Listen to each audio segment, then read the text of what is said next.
doing good. I had the dreaded phone call last night that Monday morning's job is cancelled. Great. Well, I say Monday morning, the whole bloody day is cancelled. But I can't complain, the woman's gone into labour. So, best of luck, hope everything goes okay. But yeah.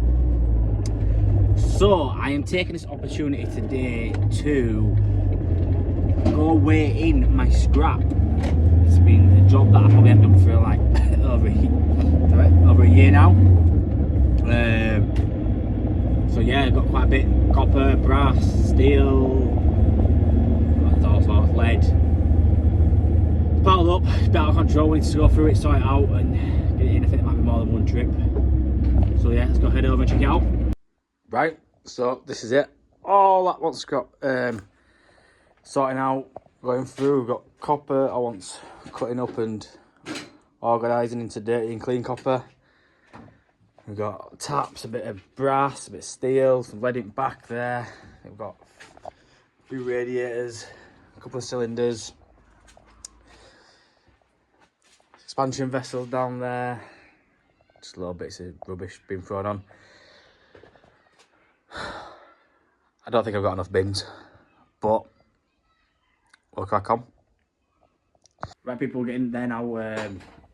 We've got everything but the copper into the van. I think I'm hoping we'll not miss anything. So we're gonna head over to scrapyard now, go get them weighed in. We'll come back and load all this copper in. We've got 1, 2, 3, 4, 5, 6, 7 buckets. Plus all that we still need to sort out. So yeah, have a guess, see what you're gonna think it's gonna be, and we'll let you know right at the end of the video what we got. Let's go. Right, people, I'm just cutting through the scrap now. I just want to show you this from Milwaukee. If you're not a plumber, you've probably not seen one before, but most plumbers have. It's a automatic pipe cutter. So it cuts from 15mm, 22mm and 28mm, I believe. So yeah, first of all, you've got to pull the trigger to the right hand side to get it into place. Then push it to the left, hook it on, and then you've got your trigger underneath.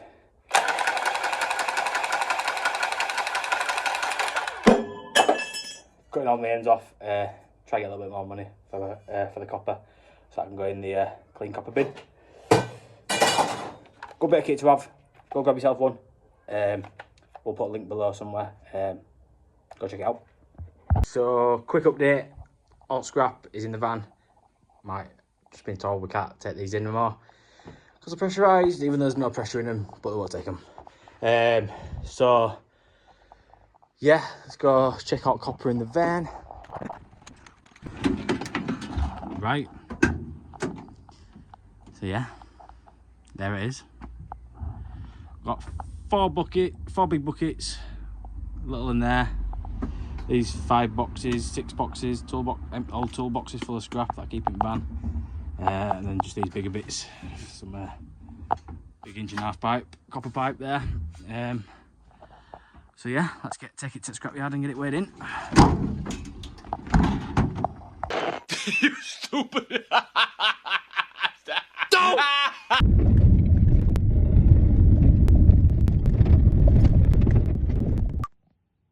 Right, people, just come out of the office. Yeah, good day at the office, I suppose. So for all the cylinders and the alloy steel, all other bits and bobs, 360. And then for all copper, clean and mixed. Woohoo! Taxman's gonna rate me. Hey yo, you gotta put it through business nowadays. No more cash backhand pockets. So yeah, nice little extra. It's worth saving the copper if you do get any. And get yourself down to metal interest at Stanley. Really good, used them for years. Right, see you tomorrow. Right, first job, Green Star 30 SI. I've got a leak underneath. Now I think it is coming from, you can see, this unused part at the back split. So it changes right hand manifold. So yeah, first of all, turn flame, turn off and cold, get that drain down. Right, with taps open and all drained down now, I'm going to start disconnecting the wires. So we've got the diverter motor needs disconnecting and the flow switch needs disconnecting there. And then we can start undoing all the screws and clips and get that out. But I won't do that on camera because I don't want any of you cowboys watching it. So we'll show you once we got it stripped down. Right, that's all stripped out. Got to take out the pump manifold as well, get all that out.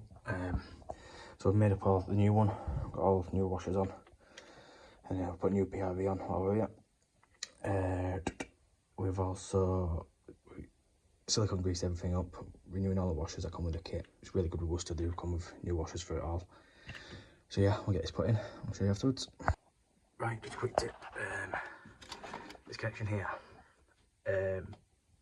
don't put this clip in yet. Get it replace your washer, connect it onto here, get it all screwed down, then you can push this down into place, then put your clip in.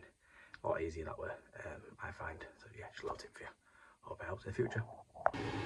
Right, all back up and running, all pressurised, cold water's back onto hot water, tested, heating's working. Happy days, another happy customer. On to the next one. Right now people, all freshly trimmed and shaved. Yeah, no, I'm not sure, I think I prefer the beard. Anyhow, we put a Q&A on YouTube a couple of days ago and we've got our questions here. So first up we've got off ARF and whatever your name is, I'll put the link somewhere here. Copper or J speed fit basically. So I'm one of these, if speed fit's going to help me out, make my job quicker, I will use it. I prefer copper, especially if it's on shore, whatever, put plastic on shore, unless there's for a certain reason it needs to be. But copper, always on shore, and if I need to use speed fit, I'll use it. I'm not bothered about what people think, it's real world. It's going to make my life easier. Happy days. Next question is off Stephen Wright. Have you ever been offered it instead of a customer paying you? No, Stephen, I haven't ever been offered it. And to be fair, I don't think I've ever heard of anybody being offered it. I think it's just in a lot of X-rated films that people get offered it. I've never really heard of it myself. And no, I wouldn't accept it if I did get offered it.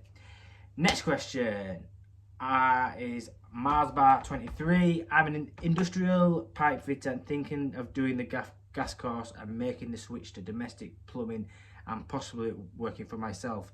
Is it worth it? Yes, in my opinion. There's plenty of work out there. There's enough work for everyone. If you're going to charge right, you're going to make money, you're your own boss, you can work when you want. So yeah, highly recommend it. Next one is off, it's just Jay. How much do you aim to make a day plumbing? So it's different. So if I'm on a day rate, I charge 180 a day. But if I'm just doing jobs, like jobbing about, I could be earning £300, £400, £500 a day, depending on how many jobs I do. So yeah, it depends what you earn. It depends whereabouts in the country you are as well. If you're down south, I don't even know, it's a lot more down south, but I'm in Yorkshire, 180, £200 a day is about bang on. The next question is Kurt Keynes. What advice would you give to someone who is wanting to start working for themselves? Right. Get a good accountant. Yeah. Especially when it gets this time of year, you need a good accountant. No, on a serious note, my top tip to anybody is if you won't put it in your own house, don't put it in anyone else's house. Yeah, and think of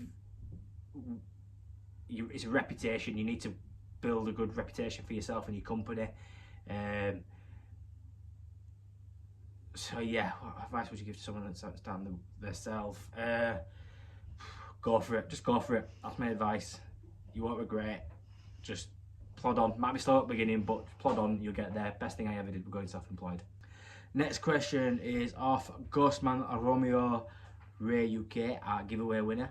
Can you do Vantor please? I'd like to see what stock you can. Carrie. Yes, Ray, I will be doing a van tour. I'm just going to wait till I get a new van. I don't really like my van. It's an old Ford Transit. It's a bit of a dump, to be fair. It is racked out, but yeah, I want to wait till I get a new van, get it all racked out properly, and yeah, we'll definitely be doing a van tour then. Question is Molly Hulse. What is the strangest thing you've ever uncovered in someone's house while doing work? Well, I've got two weird things I've ever uncovered. But the strangest one was I was an apprentice at the time. We'd done some work on a boiler, and Gaffer said, go upstairs, bleed radiators. We're working in a disabled person's house, and one of the bedrooms upstairs were for the carers. The carers all knew, the carers were there, they knew we were coming. We asked if we could go in all the bedrooms to bleed the radiators. Went into the carer's bedroom, and there is a flashlight on the bed, and there is tissues everywhere. Like, he must have knew they were up there, and obviously he knew because they were his, but he must have known that I was going to see him. I burst into laughter when I walked in the room. I ran downstairs, told my gaffer to come up with me, and he burst into laughter as well. So yeah, that was the strangest one I've ever seen. Also, another one that I found were same thing, bleeding radiators when I was an apprentice, and went into the guy's bedroom, and in front of the TV there must have been about 30-40 porno DVDs. Just sat there, and bothered. He just left out. People must think. Last question, I think. Yeah, and another inappropriate one. Gary Nichols, blondes or brunettes? Blondes all day long. Blondes and under 5'5", do me. That's my type. Luckily, I've got a bird. She's blonde and she's only 5 foot. So happy days. Thanks for all your questions. No matter how inappropriate they were in regards to plumbing.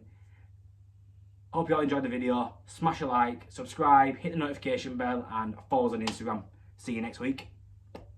As requested by one of our subscribers, we're going to do a quick walkthrough of how to fit an outside tap. So you need to get a measurement from the inside and take it to the outside. Pilot your hole with an SDS drill, and once it's in the right place, you can make the hole bigger with a 25mm bit. You can then line the hole with a bit of condensate pipe, and next up we need to extend our straight through wall plate, because 9 times out of 10 it's not quite long enough to go all the way through. We can then put the pipe into the wall and mark using a tracer pencil. Other pencils are available. We can then drill the 3 holes with a 7mm bit ready for our brown plugs. Once they're all in, we can silicone around the hole just to seal the hole to stop any water from creeping in. Pipe back into the hole, and we can fix it in with the screws, making sure it's all tight and fixed in place. Using Loctite 55, we put 10 wraps of Loctite around the outside tap and tighten into place just by our hand, making sure it's all straight. We can then pop inside, making sure essentially that there is an isolation valve and a double check valve to comply with British water standards.